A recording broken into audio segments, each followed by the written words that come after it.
네, 우리 사랑하는 영광교회 성도님들, 주님의 이름으로 문안 인사드립니다. 저는 일본 선교사 전지석이라고 합니다. 저는 여러분들을 만나뵐 감사합니다. 박쳐도 괜찮습니다. 네, 여러분들을 만나볼 오늘을 참 손꼽아 기다렸습니다. 아마도 36차 단기팀을 제외한 다른 분들은 그렇게 손꼽아 기다리지는 않으셨을 겁니다. 네, 왜냐하면 저는 이 교회의 큰 은혜를 입고 이 교회의 사랑을 먼저 받은 자이기 때문에 그 사랑에 감사를 표현하고 또 여러분들과 함께 저의 이 짝사랑이 쌍방의 사랑이 되기를 기대하며 이곳에 왔습니다. 이렇게 귀한 자리를 주셔서 함께 말씀을 나눌 수 있는 시간을 감사드리며 또 이 짧은 시간이지만 교제 가운데 하나님의 마음이 드러나는 귀한 시간 되기를 기대합니다. 짧게 기도하고 시작하겠습니다. 은혜가 풍성하신 아버지 하나님, 모든 만남은 하나님 아버지 손에 있습니다. 이 귀한 만남을 주신 그 하나님의 마음을 함께 탐구하며 주님의 마음을 알아가기 원합니다. 이 시간 저희들 가운데 임하셔서 주님의 마음을 우리 가운데 나타나해 주시고 성령님의 도우심으로 저희들이 영의 귀가 열려 주님의 마음을, 주님의 음성을 듣는 시간 되게 하옵소서. 예수님의 이름으로 기도드립니다. 아멘. 자, 이 시간 함께 하나님 말씀과 또 제가 부름받아 섬기고 있는 일본 선교에 대해서 잠깐 나누는 시간을 가지려고 합니다. 오늘은 빼앗기는 것이 은혜의 시작입니다라는 말씀을 가지고 또 저희 선교지인 저희 교회에 일어난 일들과 함께 여러분과 함께 소개하면서 나가길 원합니다.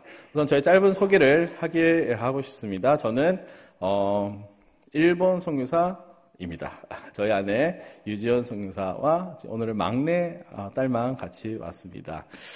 저희는 바울 선교회에서 훈련을 받고 파송받아 바울 선교 파송은 13년 차 되고요.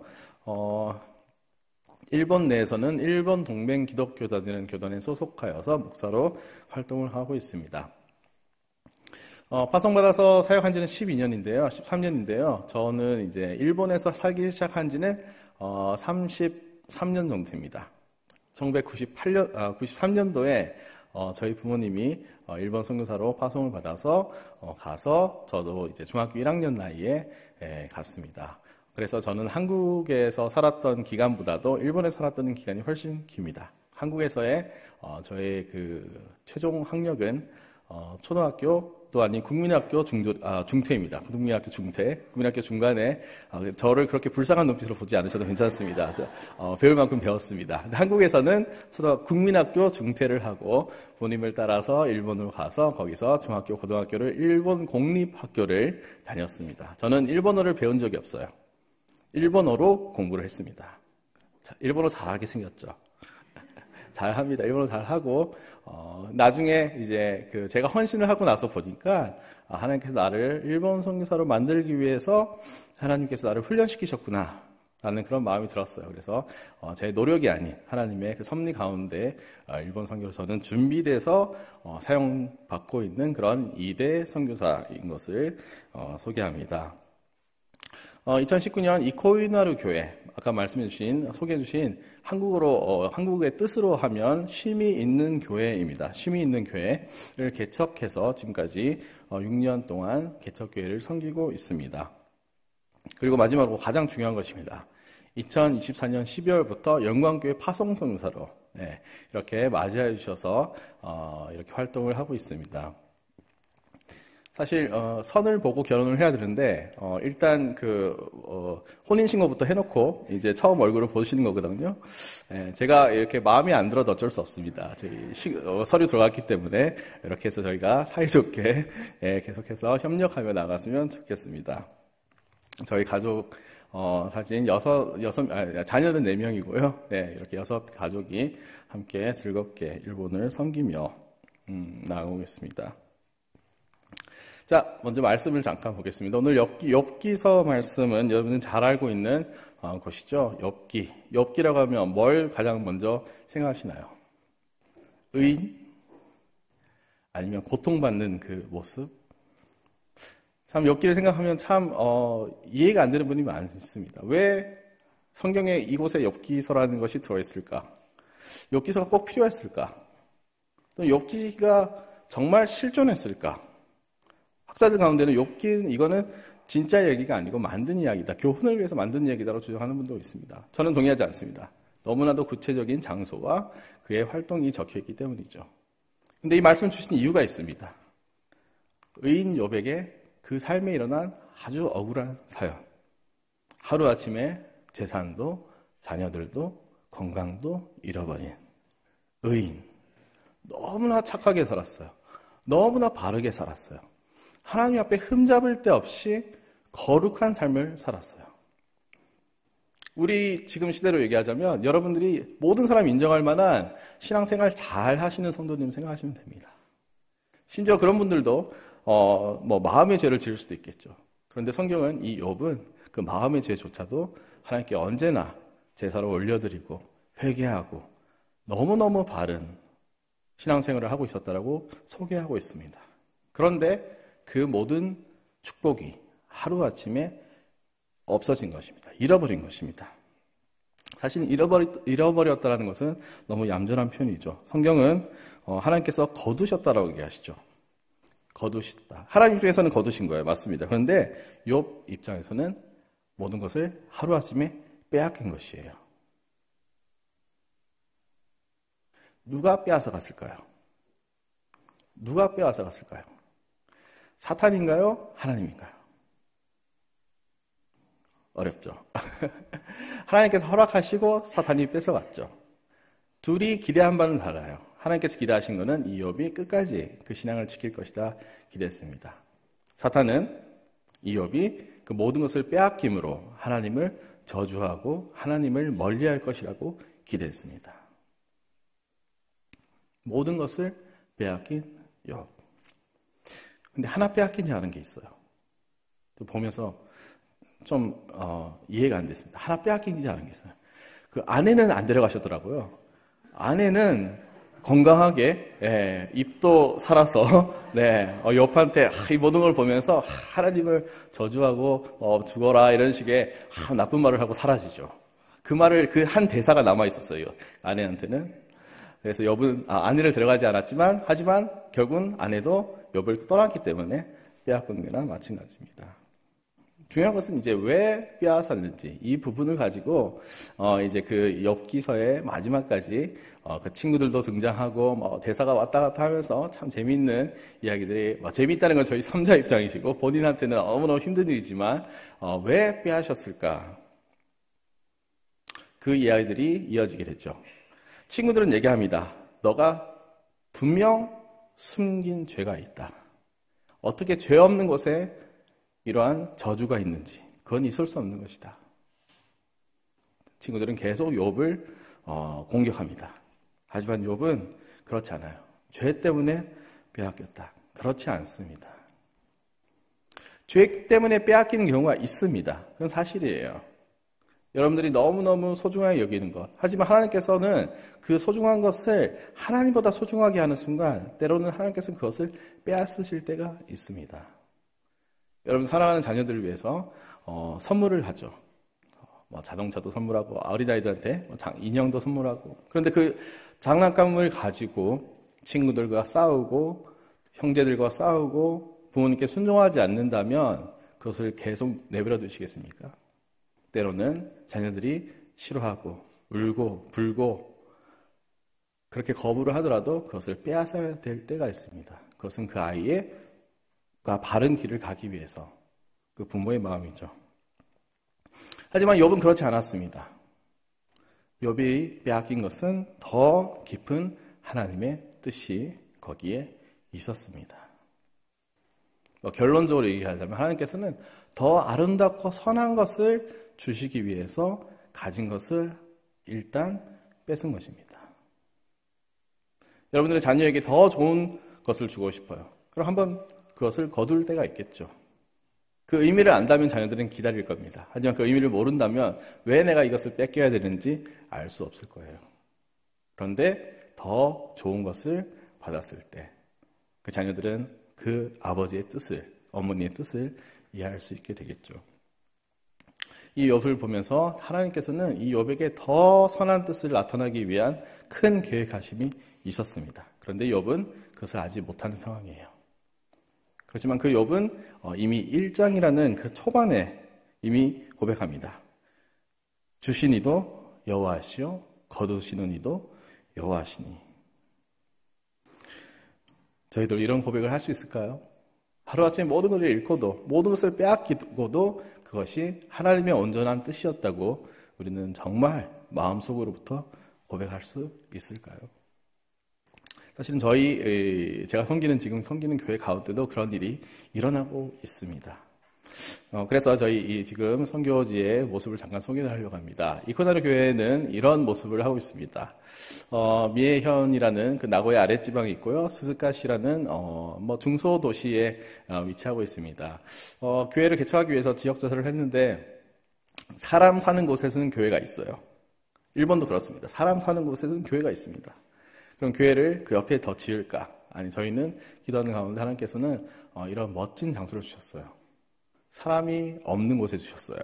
사람이 살지 않는 곳에 자동차가 이제 인터체인지 바로 옆에 있습니다. 주변에는 차밭이 쫙 깔려 있고요. 앞에는 사쿠라 벚꽃이 활짝 피고 있습니다. 사람만 없어요. 아름다운 자연이 있습니다.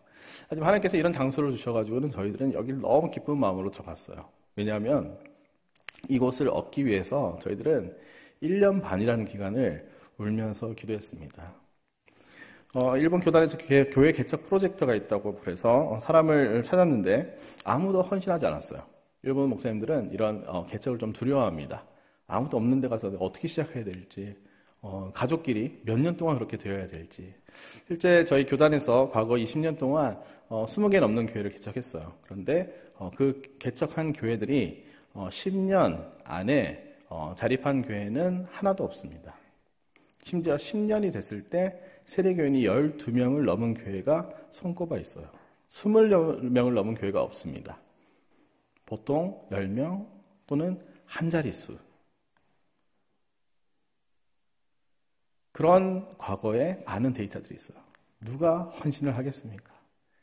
다 40, 50명 돼서 이제 사례비가 잘 나오고 안정적으로 생활할 수 있고 현상유지만 하면 되는 그런 교회들을 아쉽게도 찾는 것이 우리 목회자들도 다 같은 마음인 것 같아요. 그런데 하나님께서는 왠지 저를 부르셨어요. 그리고 저도 하나님 부르심이 아니기를 간절히 바랬지만 누가 이렇게 가지 않겠냐 전화를 물어봤어요. 그래서 미에현이 제가 어디 있는지도 몰랐고 그래서 기도해 보겠습니다라고 전화를 끊었단 말이에요. 그거는 거절하기 위해서 한 단계를 걸치는 거죠. 기도하겠습니다 하고 나중에 싫습니다, 안 되겠습니다 이렇게 얘기를 하려고 그랬는데 기도를 했더니 하나님께서 부르심을 주시더라고요. 그래서 하나님 그러면 저희가 가겠습니다. 이곳에 가서 지역 조사를 해서 교회 개척을 하는 걸로 그렇게 약속이 됐습니다. 그래서 지역 조사를 하는 가운데 부동산을 돌고 돌았어요. 그래서 저희는 정말 작은 예산으로 예배 장소로 쓸 수 있는 곳을 찾고 있고요. 저희 6명이 또 살아야 되고요. 주차장은 좀 있어야 되고요. 이런 조건을 얘기했더니 부동산이 죄송합니다, 그런 장소는 없습니다라고 거절을 하더라고요. 또 다른 부동산에 갔어요. 부동산 갔더니 그 부동산은 일본 부동산들은 옆에 서로 이제 정보를 공유하고 있거든요. 다른 데 전화를 했더니 혹시 그 교회 찾는 사람들 아니냐 그랬더니 다 이렇게 조금만 하니까 다 이름이 알려져 버렸어요. 그래서 더 이상 찾아보지도 않고 몇 번 전화해보더니 죄송하지만 저희는 그렇게 쓸 수 있는 장소가 없습니다라고 단번에 거절을 당했습니다. 외국인이어서 안 된다고 얘기해서 거절당한 것도 있습니다. 집을 계약하겠다라고 했는데 갑자기 소식이 없어진 데도 있습니다. 다양한 케이스를 통해서 1년 넘게 장소를 찾았지만 저에게는 장소가 주어지지 않았어요. 개척이 장소 없이 시작할 수 없잖아요.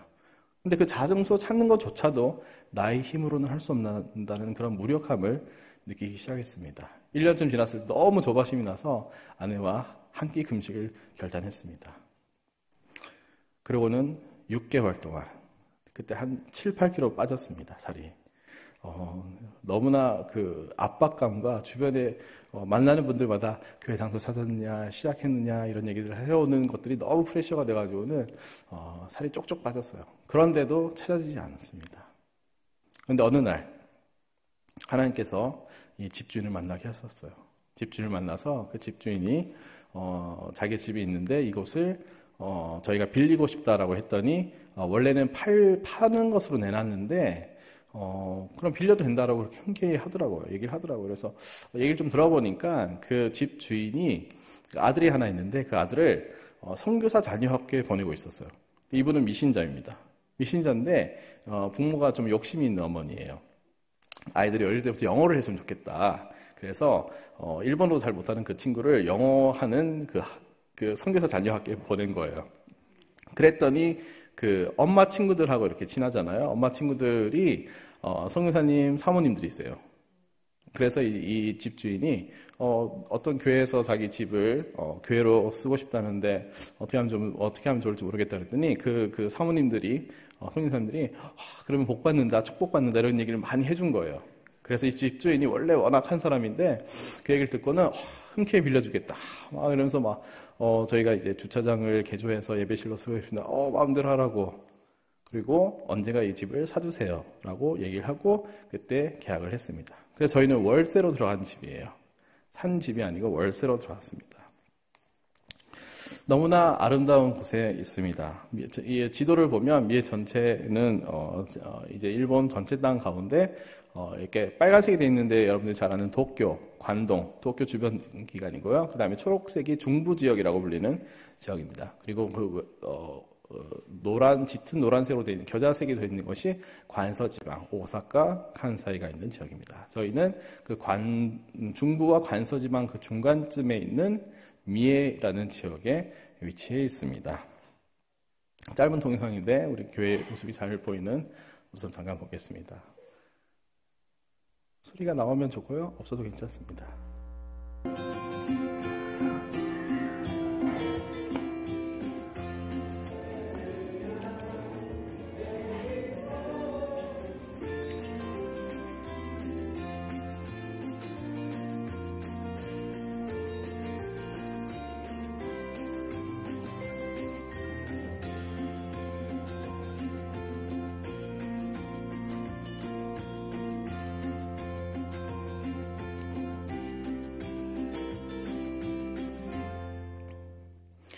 네, 한 4, 5년 전 영상이긴 하지만, 지금도 같은 모습으로 모여서 예배드리고 있습니다. 지금 여기가 원래 그 차고였던 장소를 개조해서 예배실로 만든 곳이에요. 딱 10평 정도 공간이 있습니다. 많이 앉으면 30명에서 한 40명 앉으면 이제 꽉 찬 느낌이죠. 크리스마스 때나 이럴 때는 아이들이 이제 앞에까지 앉으면 한 50명 들어갈 때도 있습니다. 근데 너무 좁지만 아름다운 공간으로 하나님께 주셔서 여기서 함께 예배드리며 소위 모험을 이어가고 있습니다. 저희도 매주 식사를 합니다. 여기 영광교회 점심은 너무 제가 교회에서 먹어본 밥 중에 최고로 맛있었던 것 같습니다. 뷔페 같은 못지않은 그런 식탁, 반찬가지도 많고 무엇보다도 내가 뜰 수 있는 게 좋더라고요. 내가 원하는 만큼 뜰 수 있어요. 너무 좋습니다. 저희도 매주 식사를 합니다. 저희 교회도 밥이 맛있기로 소문이 나 있습니다. 매주 식사를 따뜻한 가족의 식사를 내고 있어요. 가족이 함께하는 공동체, 작은 가족 공동체를 만들어가고 있습니다. 일본 교회들은 식사 안 합니다. 식사를 하는 것이 너무 부담스러워하고요. 교회 식구들인데도 식구란 표현을 잘 안 쓰고요. 교회 멤버, 교회 회원끼리 예배를 드리면 바로 집으로 가거나 아니면 점심 시간이 됐는데도 과자랑 차를 마셔요. 또는 간혹 자기가 싸운 도시락을 각자 앉아서 까먹는 경우도 있습니다. 그런데 밥을 같이 해먹는 일본 교회는 거의 많지 않죠. 저희는 매주 코로나 와중에도 매주 식사를 나눴습니다. 이렇게 식탁 공동체를 제안하는 모습을 있습니다. 최근에는 큐티 학교도 해서 성도의 한 분 한 분이 매일매일 하나님 말씀에 귀 기울이는 훈련, 그 다음에 그거를 순종하는 훈련을 하고 있습니다. 우리 아이들을 위해서는 그 언어 클럽이라는 것을 하고 있습니다. 작은 인원이지만 언어 클럽을 통해서 저희도 이제 세계 선교의 진심인 교회여서요. 세계 선교를 위해서 이렇게 배우는 시간도 있고 선교사님들이 와서 이렇게 얘기해 줄 때도 있습니다. 저희 교회도 개척 당시부터 작은 교회지만 전 예산의 20%를 선교 헌금 내기 위해서 힘쓰고 있습니다. 작년 기준 17%까지는 달성을 했습니다.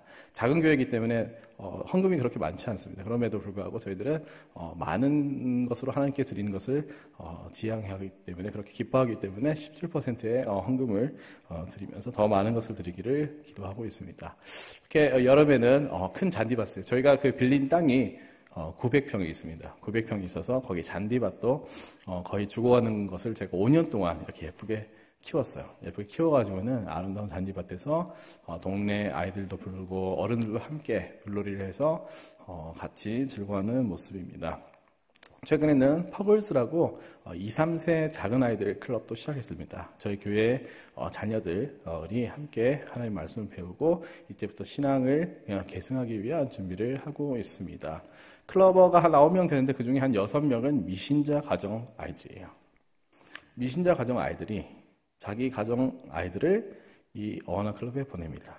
그리고 매일같이 핸드북이라고요. 성경 암송하는 것들을 집에서 하고 있어요. 엄마들이 봐주고 미신자 아이들, 미신자 엄마가 봐주고 미신자 자녀들이 그거를 외우고 있어요. 한 번은 이제 초등학교 2학년, 3학년 되는 여자아이가 시편을 암송했다고 시편 23편을 앞에서 암송을 했습니다. 낭독 암송을 했어요. 엄마가 그것을 흐뭇하게 보고 있는 거예요. 저는 이분들이 이해가 안 돼요. 미신자 가정에서 자기 자녀들이 시편 23편을 낭독하고 예수님 사랑해요 찬양을 부르고 기뻐하는 모습을 미신자 엄마가 보면서 흐뭇해한다? 이들의 종교성이 참 저는 아직도 이해가 안 됩니다.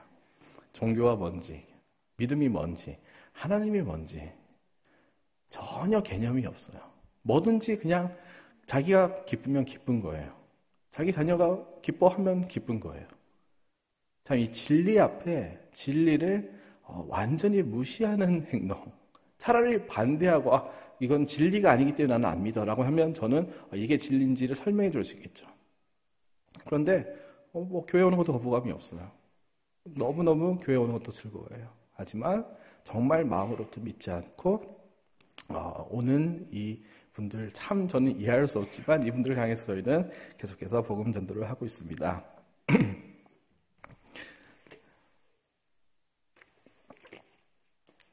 저희가 교회를 세운 지역은 마을이 형성되고 나서 500년인가 700년 정도 되는 그런 오래된 마을인데 한 번도 교회가 세워진 적이 없는 지역입니다. 그래서 차라리 낫다 싶어요. 교회에 대해서 잘못된 오해를 하고 있는 사람들이 없어요. 교회가 뭔지 몰라요. 들어본 적도 없고 예수님의 옛자도 들어본 적이 없습니다. 그런 지역에 교회가 세워졌어요. 파란 건물에 십자가를 세우고 교회라고 얘기해놓고는 거기 딱 들어서는 순간 이분들이 어떻게 느낄까? 그분들 입장에서 한번 생각을 해봤어요. 그랬더니 잘 모르는 종교시설이 들어왔어요. 우리 마을에. 수탁수탁 모여서 뭔가 그 커튼 뒤에서 뭘 하는지 모르겠어요. 막 소리가 들리기도 해요. 콩짝콩짝 하면서 막 소리가 들리고 막 시끌벅적해요. 근데 뭘 하는지 모르겠어요. 제가 보기에도 수상해요. 너무너무 수상합니다. 일본인들이 느끼는 그 종교라는 건 그런 느낌이에요. 기독교도 마찬가지예요. 이게 이단인지 어떤 의미는 전혀 모릅니다. 그냥 종교시설. 이것으로만으로도 벌써 이들은 두려움을 느껴요. 그렇기 때문에 우리가 해야 되는 거는 적극적으로 이들이 한 번이라도 이곳을 들여다볼 수 있도록 기회를 만드는 거. 한 번이라도 이 안에 와서 들여다보면 별거 없네? 아니 오히려 이분들이 모여서 하는 모임들, 이분들의 모습들, 크리스천이라고 부르는 이 기독교인들의 모습이 조금 뭔가 다르다. 세상 사람들하고 조금 더 뭔가 다르다. 왜 이렇게 이 사람들은 밝지? 이 사람들은 왜 이렇게 나를 환대하지? 왜 맛있는 밥을 그냥 공짜로 주지? 그런 의문을 들게 만드는 거. 저는 그리스도의 향기를 풍긴다고 얘기를 해요. 그리스도의 향기를 맡을 수 있도록 한 번이라도 올 수 있는 기회를 만들려고 엄청 노력하고 있습니다. 그래서 시작한 것이 여러 가지 교실들이에요. 저는 푸치교실, 작은 교실이라고 부르는 교실들인데 처음은 기타 교실을 시작했어요. 기타 교실. 제가 기타를 제가 중학교 때 저희 아버지가 개척할 때부터 이렇게 치면서 찬양 인도도 하고 기타 실력은 안 좋지만 교회 반주는 다 돼요. 네, 그 정도의 기타 실력인데 기타 교실을 열어서 모이기 시작했습니다. 매주 모였는데 힘들어서 한 달에 한 번으로 바꿨지만 많은 분들이 이곳에 처음 발을 들이는 계기가 되었습니다. 또 저는 헌신하기 전에 미국에서 컴퓨터공학을 공부했어요. 원래 공대생입니다. 공대생인데 하나님의 말씀을 듣고 이렇게 하는 것은 저에게 너무너무 힘든 일이에요. 차라리 뭐 숫자를 다루는 게 더 쉬운데 아무튼 그래서 하나님 부르신 가운데 공대생인데도 헌신했어요. 그래서 언제나 저희 마음에는 갈등이 있었어요.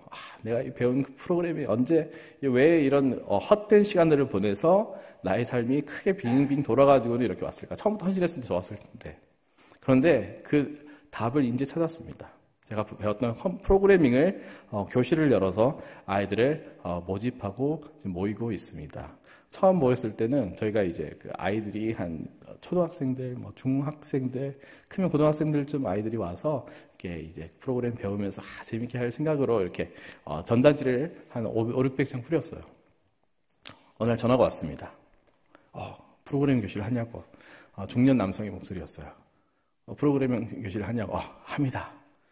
혹시 몇 학년 학생인가요? 그랬더니 제가 수강하고 싶습니다.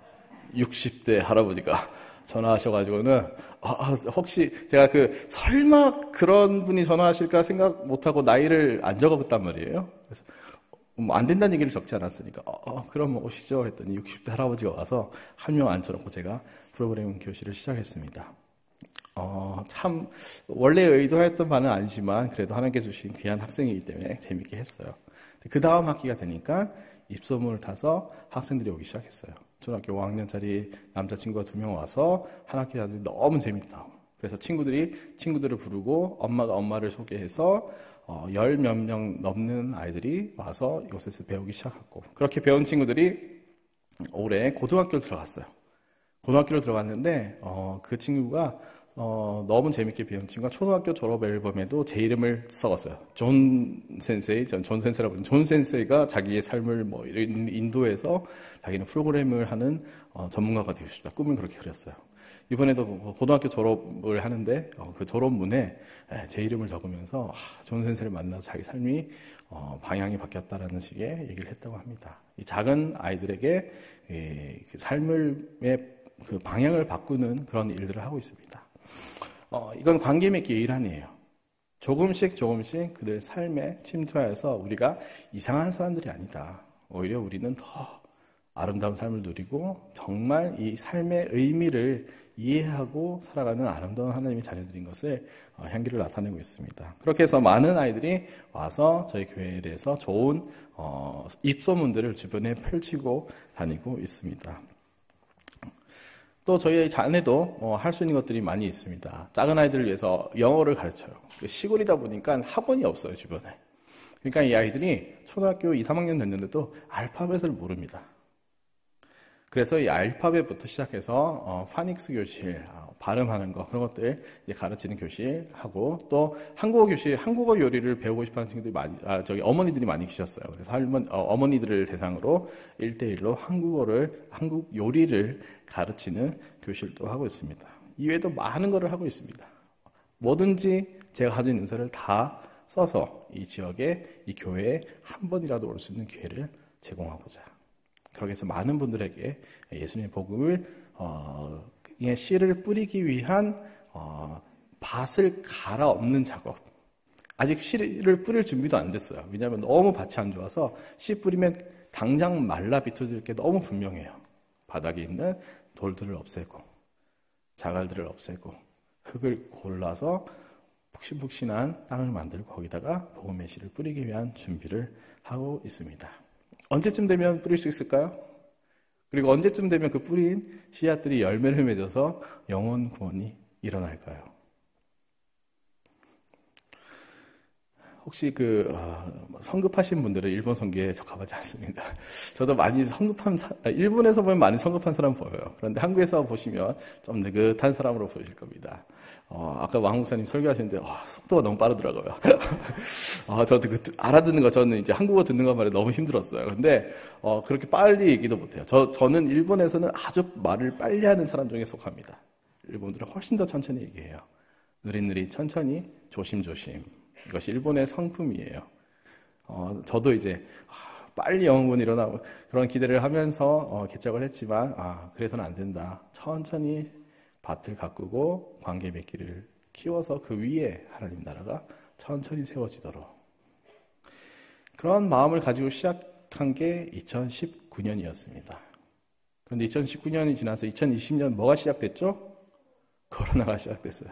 개척 예배를 드리고 딱 3개월 지났는데 코로나가 찾았어요. 어떻게 선교를 합니까? 정말 이 시작해놓고는 이게 어떻게 할 수 있는 방법이 없어요. 사람들이 모이지 않고 모이지 못하게 하고 참 나의 방법으로는 도저히 할 수 있는 방법이 없어진 이때 하나님께서는 한 청년을 저희 교회에 보내줬어요. 이 청년이 왜 저희 오게 됐냐? 코로나 때문에 학교가 문을 닫고 강제 그 방학에 들어갔거든요. 심심해요. 할 게 없어요. 동네 친구가 저희 교회에 처음 발을 디뎠습니다. 그게 후지미 료헤라는 친구예요. 지금 잘 안 보이시겠지만 귀에 귀 피어싱 구멍이 한 5개쯤 있습니다. 이 아이는 저희 교회에 걸어서 한 7분, 차로 가도 한 2분이면 와요. 정말 가까운 곳에 살고 있는 청년인데 유명한 뭐라 그러지? 깡패는 아니고 약간 불량 청년이에요. 이 친구는 서바이벌 게임이라고 그래서요. 비비탄 총인데 가스를 충전해서 쏘는 총이에요. 가까이 있으면 물건이 부서지고 구멍이 뚫리고 심지어 뼈도 부러지거나 다칠 수 있는 그런 위력을 가진 총이에요. 그거를 들고 동네를 배회하면서 고양이들을 쏘고 그런 친구들 있죠? 꼭 동네에 한 명씩 있습니다. 그런 삐뚤어진 청년. 유명한 청년이에요. 유명한 아이예요. 그 주변에서. 삐뚤어진 데는 이유가 있어요. 오랜 동안 아버지의 폭력으로 시달렸어요. 어린 시절부터 아버지의 폭력, 어머니도 때리고 그렇게 해서 그런 불행한 가정 속에서 결국 본인이 중학교 때 아버지 어머니가 이혼을 합니다. 아버지는 좀 떨어진 데 살고 어머니와 누나와 그렇게 3명이 계속해서 그 가정에서 자랐습니다. 어머니가 부재인 가정에서 자라다 보니까 금방 학교도 가기 싫어져서 학교도 그만뒀어요. 중학교는 이제 저희 졸업장이 나와요. 그냥 학교만 넣어놔도. 근데 고등학교를 갈 수 없으니까 야간 학교라는 거예요. 저녁에 가서 얼굴만 내밀면 4년 동안 얼굴만 내밀면 졸업장을 줘요. 그 야간 학교에 다니고 있었어요. 근데 그 야간 학교가 이제 코로나 때문에 폐쇄가 된 거예요. 이 혈기 많은 청년이 심심한데 갈 데가 없어요. 그래도 어떻게 연결돼서 저희 교회에 왔습니다. 저는 단번에 알았어요. 주님, 이 청년은 안 오겠죠?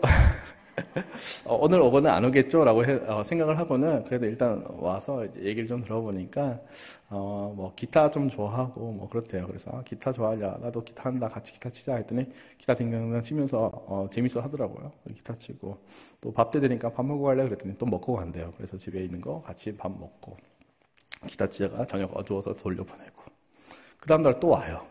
심심하다고. 점심때 꼭 밥 때 와요.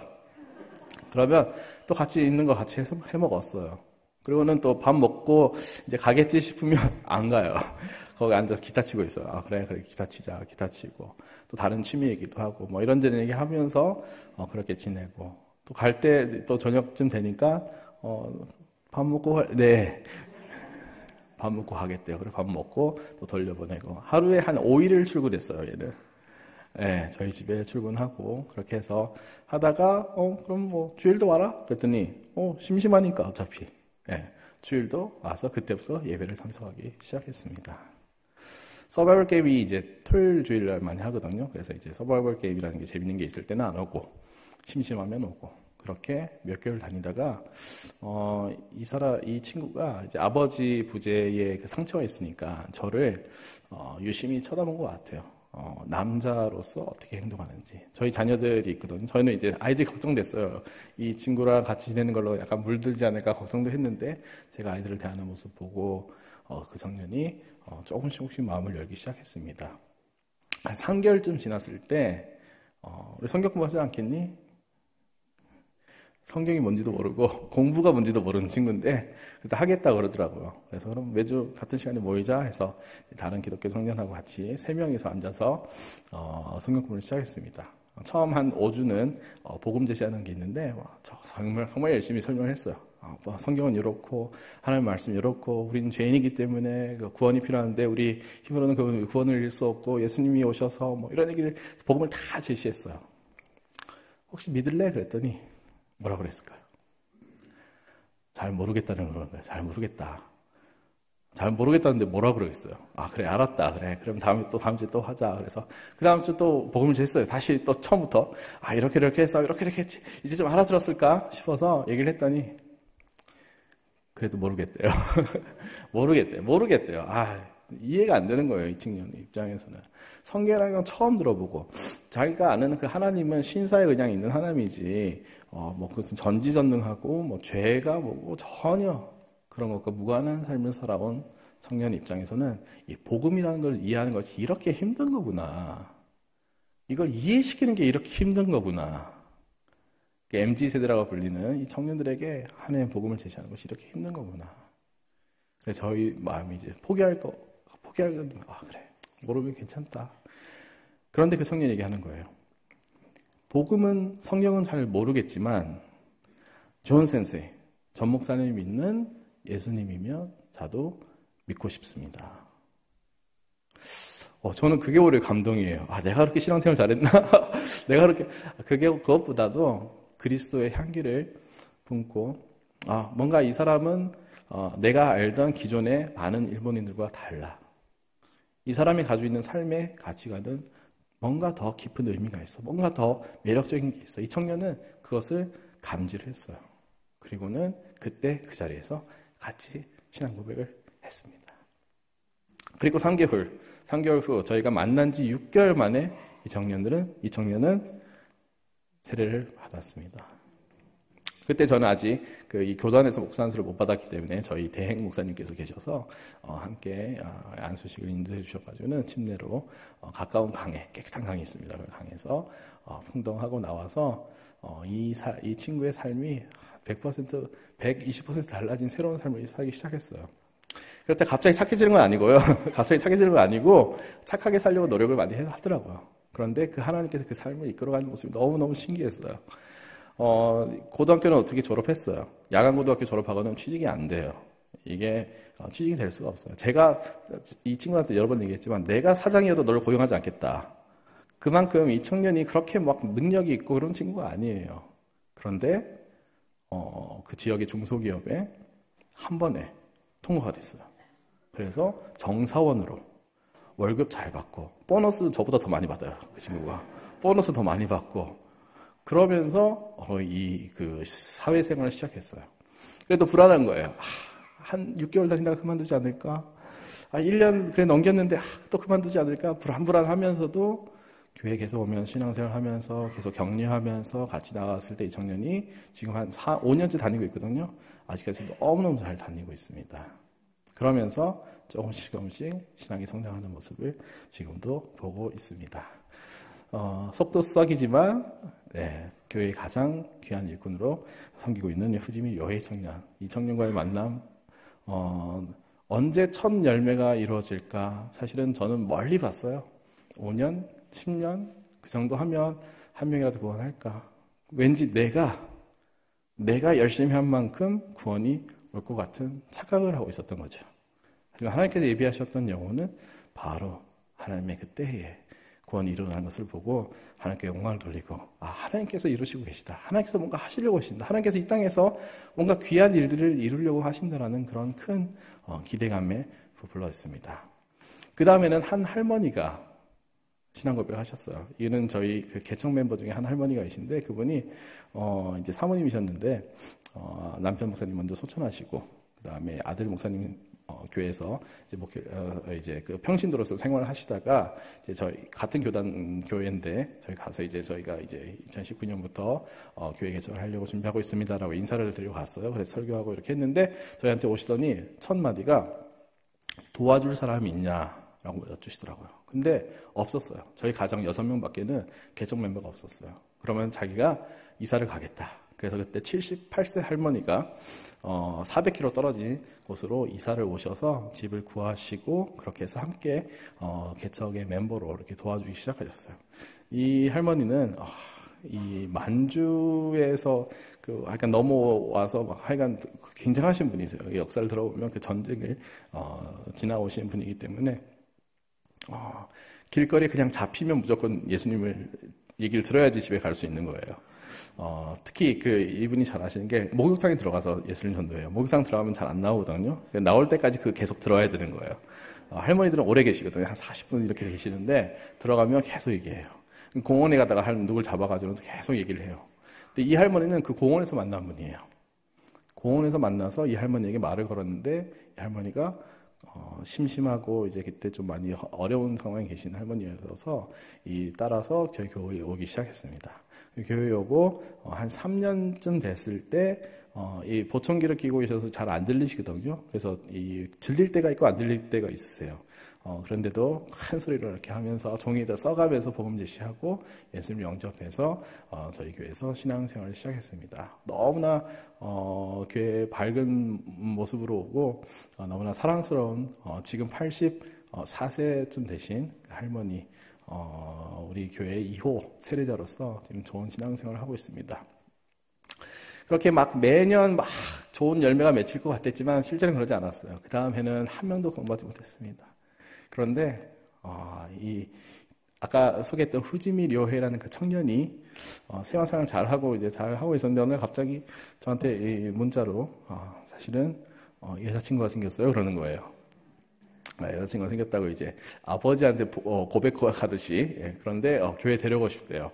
같이 기도할게 그랬더니 어느 날 여자를 데리고 왔어요. 이 MZ세대 그때 20살 됐을까 안 됐을까 이 여자애가 왔는데 너무 수줍을 타는데 제가 보고는 너무 미안해가지고는 안 와도 된다 안 와도 된다라고 얘기할 싶을 만큼 너무 수줍을 타는 친구였어요. 말을 못해요. 얼굴 새빨개지고 말 걸면 막 울 것 같이 그런 친구였어요. 그런데 남친구 가자니까 어딘지도 얘기를 안 했대요 이 자식. 어딘지 얘기하고 들어가야 되는데 어디 가는지도 얘기 안 하고 와봤더니 교회인 거예요. 얼마나 놀랬겠어요. 가서 이제 있는데 얘도 안 오겠구나 싶었는데 그 다음 주 또 따라오더라고요. 따라오고 그 다음 주 따라오고 얘기를 들어보니까 첫 주 되게 당황스러웠는데 그리고 자기는 이제 대인관계를 너무 어려워하는 친구인데 교회는 그래도 있을만 하더라 그렇게 얘기했다는 거죠. 근데 두 번째, 세 번째 오면서 저하고도 조금씩 얘기하고 저희 아내와도 같이 얘기를 하면서 이 친구를 조금씩 알아가기 시작했어요.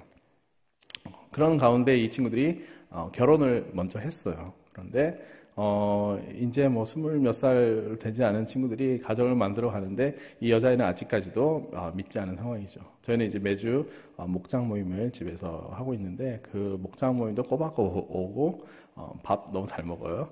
주일날 와서도 밥 잘 먹어요. 주중에도 아기도 출산하고 저희가 저희 아이들까지 해서 다 같이 이렇게 보면서 오면 또 밥 먹여 보내고 뭐 반찬 있으면 다 싸주고 그렇게 이 아이도 이 여자애도 같이 키우면서 그렇게 1년 7개월을 같이 지냈어요.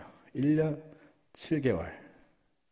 그런데 이 친구도 예수님 믿을래 그러면 모르겠대요. 모르는 걸 제가 어떻게 해요? 모른다는데 어떻게 설득을 해도 안 되고 설명을 해도 모르겠다는데 방법이 없어요. 모르겠대요. 복음 제시도 했어요. 성경 공부도 했어요. 성경 공부 너무 어려우니까 숙제 안 해도 된다. 뭐 안 해도 되니까 앉아있으라고. 그랬더니 끝까지는 앉아있더라고요. 그런데 목장 모임 때 아무리 봐도 이 친구가 예수님을 싫어하거나 신앙을 거부하는 것 같지는 않아요. 그런데 자기 입으로 믿겠습니다 한마디 하는 게 너무 부끄러운 거예요. 그래서 어느 날은 제가 너무 못 참겠어서 차라리 얘기했어요. 너 예수님 안 믿을 이유 없지 않아? 그랬더니 그건 그렇대요. 안 믿을 이유가 없대요. 그럼 같이 신앙 고백하자. 그 자리에 있던 우리 가족들도 거기 왔던 모든 사람들이 그 자리에서 예수님을 구주로 영접하고 주님을 영접하고 예수님 믿겠습니까? 네. 마지막에 이 자녀한테 얘기했어요. 우리 자매 유카 자매도 유카 장도 이렇게 믿겠습니까? 했더니 거기에 수줍게 끄덕하더라고요. 그래서 저는 그걸 신앙 고백으로 받아주었어요. 그래서 그 자리에서 함께 이 여자친구가 하나님의 자녀가 된 것을 함께 기뻐하고, 이때부터 이 친구가 너무 변했어요. 지금 뭐 하냐면요, 입구에서 맞이하는 안내를 해요. 안내를 하는 사람 되게 밝은 분들이 하시잖아요. 말도 잘 걸고. 근데 이 친구가 처음 온 사람들도 어떻게 오셨어요? 여기 이름 적으시면 됩니다. 주보 여기 있습니다. 일로 들어가시오기가 너무너무 밝은 모습으로, 너무 예쁜 모습으로 그렇게 하는 그런 친구가 되었습니다. 이렇게 기뻐하고 아름다운 가정, 우리 가정, 하나님의 안에서 믿음의 가정 만들어서 둘째까지 태어나가지고는 저희가 이제 애기 보면서 함께 지내고, 어디 병원 간다 그러면 애들 다 맡기고 병원 가고 뭐 이러면서 함께 지내고 있습니다. 이렇게 그 스스카 땅에 하나님의 나라가 세워지고 있습니다. 2019년 개척했을 때 모습, 아까 그 할머니 같이 이렇게 첫 성탄을 맞이했습니다. 그런데 작년 성탄 때는 많은 영혼 구원과 또 저에게 하나님께서 보내주신 특별한 분들이 계세요. 함께 신앙생활을 하면서 아름다운 공동체를 그 안에 세워나가고 있습니다. 그런데 교회에 위기가 찾아왔습니다. 교회의 위기. 아까 말씀드린 여기는 저희가 월세로 살고 있고 언젠가 사겠다고 약속을 하고 시작했는데 올해 2월 어느 날 갑자기 집주인한 데서 문자가 왔어요. 자기는 이 집을 팔지 않겠습니다. 한 가지.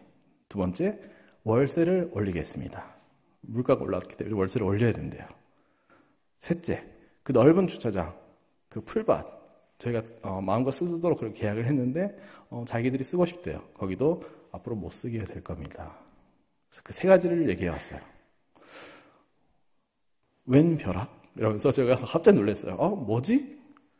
이렇게 아름다운 곳에서 우리가 너무 아름다운 공동체를 세워나가고 있고, 저가 생각할 수 있는 더 아름다운 곳은 없어요. 여기가 최고의 하나님의 동산이고, 여기가 예배 장소이고, 여기서 영원권이 일어나고, 여기서 많은 은혜를 누리고 있고, 하나님께서 분명히 이곳에 임재함을 저희가 느끼고 있고, 예배가 함께 기뻐하고 있는데, 이 장소를 팔지 않겠다고? 계속해서 월세로 사야 된다? 월세를 또 높이고, 또 주차장도 못 쓰게 돼요. 그러면 더 이상 여기 있을 수가 없죠. 하나님께서 이 귀한 것을 우리에게 주시고는 욕과 같이 빼앗았다라는 느낌이 들었어요. 그리고 우상 가운데 하나님께서 이 말씀 주셨어요. 아까 읽었던 욥기 1장 21절 말씀입니다. 하나님께서는 내가 너한테 줬는데 내가 그것을 거두어서 뭐가 문제냐? 그러시는 거예요. 또 제가 할 말이 없죠. 그래, 맞습니다. 하나님께서 주셔서 하나님께서 거둬가시는데 제가 뭐라고 얘기하겠습니까? 근데 저는 솔직히 뺏어간 것처럼 느끼는 건 사실이에요. 그런데 그 가운데, 묵상 가운데 하나님께서는 더 큰 말씀을 저에게 주고 하고 계셨습니다. 나의 가진 소중한 것을 내려놓는 훈련을 지금 하고 계신 것입니다. 나뿐만이 아니라 우리 공동체를 향한 훈련이었어요. 우리 성도님들도 놀랐어요. 이곳에 더 이상 예배를 드릴 수 없게 된다고? 나가야 된다고? 어디로 가지? 어떻게 찾지? 과연 이보다 더 좋은 장소가 있을까? 불안하기 시작했습니다. 하나님께서 우리에게 우리의 소중한 것을 뺏어갈 때, 그때부터 하나님께서 일하는 은혜의 시간이 시작이 됩니다. 은혜를 다양한 방법으로 해석할 수 있습니다. 낮 예배 때도 목사님께서 은혜 나누셨는데, 저는 은혜를 이렇게 봅니다. 은혜는 하나님을 경험하는 거. 은혜는 하나님을 경험하는 거. 하나님의 은혜를 입어서 돈 문제가 해결됐다, 건강 문제가 해결됐다. 저희는 그 결과를 은혜라고 생각해요. 근데 그 결과는 사실 은혜 부산물에 불과합니다. 우리는 그 과정을 통해서 하나님을 더 깊이 알게 된 거예요. 하나님을 더 깊이 경험한 거예요. 하나님을 조금 더 알게 된 거죠. 그런데 지식으로 한 것이 아니고 우리가 하나님의 경험에서 그 경험이 늘어나고 하나님을 더욱 가까워지고 하나님을 더욱더 사랑할 수 있게 된 그것이 우리가 누릴 수 있는 최고의 은혜이다. 이 일을 통해 하나님께서 일하시는 것을 보면서 우리는 더 큰 은혜를 경험하게 될 거예요. 하나님을 더 깊이 사랑하게 될 거고, 더 큰 일을 맡겼을 때 그거를 감당할 수 있는 공동체가 되어 갈 겁니다. 그러한 기대가 시작된 은혜의 시작이 시작되었습니다. 이제 시작된 거예요. 끝이 난 게 아니고 시작되었습니다. 다음 장소 없습니다. 지금 찾고 있어요. 찾고 있는데 더 이상 빌리는 장소로는 저희가 감당할 수가 없어요. 과거에도 이제 개척교회가 있었다고 이렇게 말씀드렸는데 10년 이내 교회를 구매하지 못한 교회들은 계속해서 월세를 사는데 그 월세를 사는 교회는 5년에서 7년 사이에 계속해서 장소를 바꿔가요. 6년쯤 돼서 뭐 집주인이 나가라고 해서 나가고 교회를 바꾸는 과정에서 성도님들이 시험 들어서 떠나기 시작하죠. 계속해서 교회가 성장하지 못하고 계속 거기서 멈드는 거예요. 그래서 하나님께서 이번은 우리에게 더 큰 것을 경험하기 위해서 주신 은혜의 시간이다. 그래서 저는 선포를 했습니다. 돈은 없지만 하나님께서 우리에게 교회 건물로 사용할 수 있는 곳을 주실 것이라는 확신을 가지고 우리가 기도하고 나아갑시다. 함께 그곳을 찾아갑시다. 그렇게 선포를 했습니다. 그렇게 선포하고 나니까 또 괜찮은 장소가 보였어요. 저에게는 조건이 있습니다. 일단 저희 목사관이 있어야 돼요. 저희가 살아야 되기 때문에 목사관이 건물이 있어야 되는데 지금까지는 같은 건물에 했단 말이에요. 그러니까 성도님들이 교회에 오고 싶어도 저희 집에 초인종을 누르고 들어와야지 돼요. 너무 불편해요. 그래서 목사관 따로 있어야 되고 예배 장소는 지금보다 더 넓어야 돼요. 넓고 근데 식사할 수 있는 곳도 있어야 돼요. 또 어마어마한 클럽을 해야 되는데 넓은 공간도 필요하고 하여간 뭐 조건들은 많이 있습니다. 주차장도 많아야 되고 그런데 그곳에 딱 맞는 건물이 기다리고 있더라고요. 지금 장소에서부터 차로 10분도 안 걸리는 거리에 있습니다. 문제는 우리가 재정적인 준비가 안 돼 있다는 거. 한 가지는 지금 이미 계약이 진행 중이에요. 그래서 지금 은행 그 계약을 하기 위해서 은행에 그 융자를 신청을 넣어놓은 상태예요. 그 결과를 지금 기다리고 있습니다. 그래서 우리 성도님들을 함께 그 융자가 안 나오도록 열심히 기도하고 있어요. 하지만 저는 부탁을 드렸습니다. 그분들을 저주하지 마십시오. 저주하지 마시고 더 좋은 장소로 갈 수 있도록 하나님께서 더 좋은 장소를 예비하셔서 그쪽으로 가도록. 그리고 저희는 이곳을 저희가 이제 다음 수서거든요. 그분이 안 되면 저희가 이제 다음 수서이기 때문에 저희에게 그 기회가 돌아오도록 함께 기도합시다. 그리고 저는 이제 지금도 전화를 기다리고 있습니다. 그 부동산 직원이 담당자가 결과를 얘기해 줄 걸 기다리면서 기도하고 있습니다. 하나님께서 은혜의 시간이 시작되었습니다. 하나님께서 분명히 일하시고 계시고 우리에게 큰 일을 이루실 겁니다. 저는 그 결과를 아직 보지 못했어요. 하지만 이 욥기를 통해서 주신 말씀을 가지고 저희는 분명 하나님의 은혜의 시간이 있고 우리에게 더 좋은 것을 주시기 위해서 지금 것을 잠시 빼앗은 하나님이시다라고 그렇게 고백을 하고 있습니다.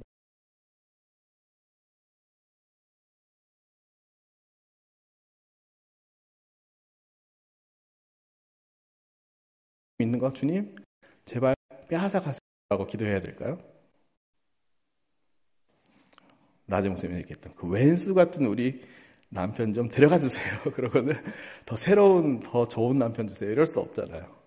말 안 듣는 자녀들 주님 부디 주님께서 거두어 가시옵소서. 그래서 올려보내고 말 다 듣고 공부 잘하는 아이들이 내려오는 거 아니잖아요. 하나님께서 이렇게 뺏어가는 것은 비자발적인 하나님의 거두어 가심이에요. 그런데 우리는 비자발적인 그러한 때를 기다릴 필요는 없습니다. 우리가 자발적으로 하나님께 헌신할 수 있습니다. 누가 보면 이런 말씀이 있습니다. 이르시되 내가 진리로 너에게 이르노니 하나님 나라를 위하여 집이나 아내나 형제나 부모나 자녀를 버린 자는 현세 여러 배를 받고 내세 영생을 받지 못할 자가 없느니라 하시니라. 집이나 아내나 형제나 부모나 자녀를 버린 자. 이거는 해석에 이제 폭이 다양한데요. 이걸 잘 보니까 다 내 거예요. 내 소유물.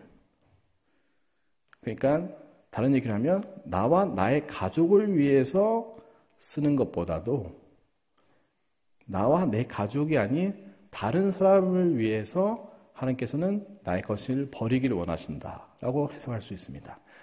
가족을 진짜 버리라는 것보다도 나와 내 자녀, 내 가족을 위해서가 아닌 다른 사람을 위해서 내 것을, 소유를 버리는 것은 결국 하나님의 나라를 세우는 것이 된다. 나와 내 가족이 아닌 누군가요? 그는 교회 공동체이기도 하고 선교지이기도 하고 또 지금 북한을 위해서 함께 기도하고 있는데 북한에 있는 그런 분들을 위해서도 우리가 얼마든지 나의 가진 것을 버릴 수 있습니다. 그렇게 하나님 나라를 세워가는 것이죠. 그런데 그것은 버리는 것으로 우리가 가난해지고 불행해지는 것이 아니라 이 현세의 여러 배의 은혜와 내세의 영생을 받는다. 이 땅에서도 풍족하게 하나님 나라에서도 영원한 생명으로 함께할 수 있는 은혜를 내려주신다고 약속하고 있습니다. 자발적인 내려둠을 기대하시는 하나님, 더욱 귀한 것을 두 손 가득 안겨주고 싶어서 안탈하신 하나님, 그런 하나님을 경험하기를 원하십니다. 정리하자면 주순이도 여호와시요 거두는 이도 여호와시니라. 갑작스러운 빼앗김의 경험을 하신 적이 있으신가요? 죄가 버리는 경우 있습니다. 그때는 철저하게 회개하면 하나님께서 회복해 주십니다. 하지만 부당한 빼앗김, 내가 아무리 생각해도 내가 뭘 잘못해서 빼앗은 것이지 않아, 그렇게 느끼신다면 그거는 은혜의 시작되었음을 인정하고 그렇게 받아들이시기 바랍니다. 그런데 갑작스러운 경험, 이렇게 빼앗긴 것도 없어요. 평안하신가요? 그럴 때는 자발적인 드림으로 하나님께 영광 돌리기를 하나님께서 기다리시는 분이십니다. 나의 가족, 보다 하나님의 나라를 우선하고 드리는 그 모든 것들로 하나님께서 현세 여러 배, 내세의 영생으로 우리에게 갚아주시는 하나님이십니다.